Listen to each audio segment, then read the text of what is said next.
Muy buenos días, espero se encuentren muy bien. Nosotros somos Daniela, Nicolás y Camila y el día de hoy les vamos a hablar sobre cuál es la forma en cómo se promete el pago en Colombia basándonos en la estructura bipartita y tripartita. En Colombia, el sistema de promesa de pago puede seguir tanto una estructura bipartita como tripartita, dependiendo de la naturaleza y las condiciones del acuerdo. Aquí te explicamos ambas. En Colombia, el sistema de promesa. Ahora te voy a explicar la estructura bipartita. En este caso, la promesa de pago involucra a dos partes principales, tanto el deudor y el acreedor. El deudor se compromete a pagar una cantidad determinada de dinero en una fecha específica en cuotas acordadas al acreedor. Ese acuerdo puede estar respaldado por un contrato o un documento legal que especifique las condiciones de pago, las consecuencias, en este caso incumplimiento, y otros términos relevantes. Con base en orden de pago hablamos de una estructura tripartita, son aquellos en los cuales existe una orden de medio. En esta estructura tripartita tenemos tres extremos. Como primera parte tenemos el girador o librador. El girador le va a dar una orden al girado para que le pague al beneficiario una suma de dinero y el girador le entrega el instrumento a ese beneficiario. Este es el creador del título o valor. Como segundo parte tenemos el girado o librado. Destinatario de la orden de pago se obliga cuando acepta, a menos que se dé el caso de que el girador y girado sean la misma persona y firme como girador. Y como última parte tenemos el beneficiario tenedor legítimo, que está facultado para hacer efectivos los derechos y disponer de ellos. En Colombia, la promesa de pago puede realizarse de diferentes formas, dependiendo de la naturaleza del acuerdo y las preferencias de las partes involucradas. Algunas de las formas más comunes de prometer el pago en Colombia son las siguientes. En cuanto al contrato de mutuo o préstamo, en este tipo de contrato, una de las partes, que se denomina prestamista, entrega una cantidad de dinero o otro bien fungible a la otra parte, que se denomina prestatario, con la promesa de que este último devolverá la cantidad prestada en un plazo determinado. En cuanto Hablando sobre el pagaré, tenemos que es un documento mediante el cual una persona se compromete a pagar una cantidad específica de dinero en una fecha determinada o cuando se le solicite. El pagaré puede ser utilizado como garantía de pago en transacciones comerciales y financieras. Hablando sobre el pagaré, tenemos que como fundamento jurídico del pagaré, tenemos que en el Código de Comercio se establece en su artículo 709 con el apartado de requisitos del pagaré. En este encontramos que el pagaré debe contener, además de los requisitos que establece el artículo 621, los siguientes. Primero, la promesa incondicional de pagar una suma determinada de dinero. Segundo, el nombre de la persona a quien deba hacerse el pago. Tercero, las indicaciones que debe ser pagadero a la orden o al portador. Y cuarto, la forma del vencimiento. Como ejemplo por excelencia de esta estructura tripartita se ve la letra de cambio y las facturas. Como ejemplo de la estructura tripartita vamos a explicar la letra de cambio, donde hay tres partes. A es el girador, que es la persona que crea la letra.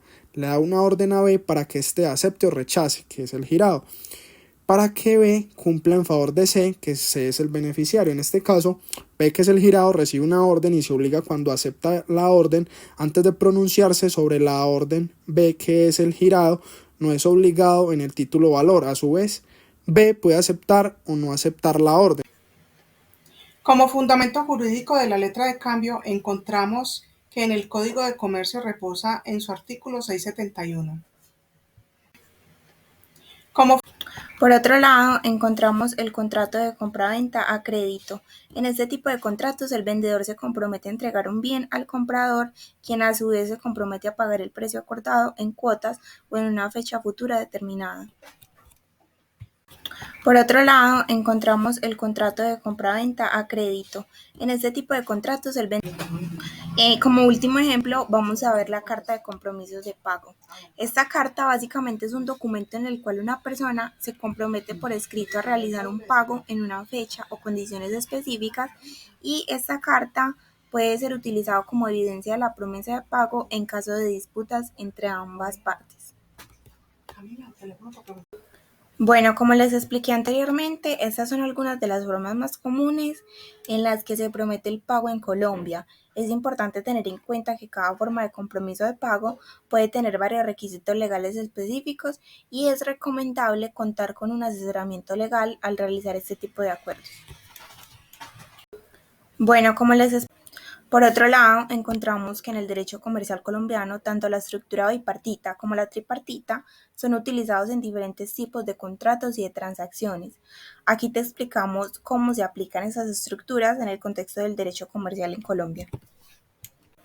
Por otro lado, encontramos que en el derecho comercial colombiano, tanto la estructura bipartita. En la estructura bipartita encontramos los contratos de compraventa, que básicamente es que en una compraventa típica encontramos dos partes principales, el vendedor y el comprador. El vendedor se compromete a transferir la propiedad de un bien o prestar un servicio, mientras que el comprador se compromete a pagar el precio acordado. Este tipo de contrato es uno de los más comunes en el derecho comercial y sigue una estructura bipartita básica. Dentro de la estructura bipartita también podemos encontrar los contratos de arrendamiento.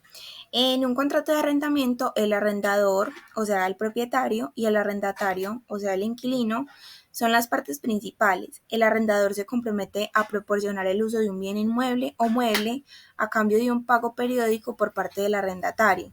Y también sigue una estructura bipartita. Por otra parte, encontramos, como ya anteriormente lo hemos mencionado, la estructura tripartita. Aquí encontramos las garantías y los avales, que en el ámbito comercial es comúnmente encontrar contratos tripartitos en los cuales una tercera parte actúa como garante o avalista. Aquí también encontramos los contratos de seguro y los contratos de franquicias. Bueno, y para finalizar, estas son algunas de las formas en las que se aplican las estructuras bipartita y tripartita en el derecho comercial colombiano. Es importante tener en cuenta que cada tipo de contrato puede tener sus propias particularidades y requerimientos legales específicos, por lo que es recomendable contar con asesoramiento legal y elaborar de ese un tipo de acuerdos. Muchas gracias por la atención prestada, esperamos que les haya gustado el video. Muchas gracias por la atención prestada, esperamos que les haya gustado el video. Muchas gracias por la atención prestada, esperamos que les haya gustado el video. Muchas gracias por la atención prestada, esperamos que les haya gustado el video.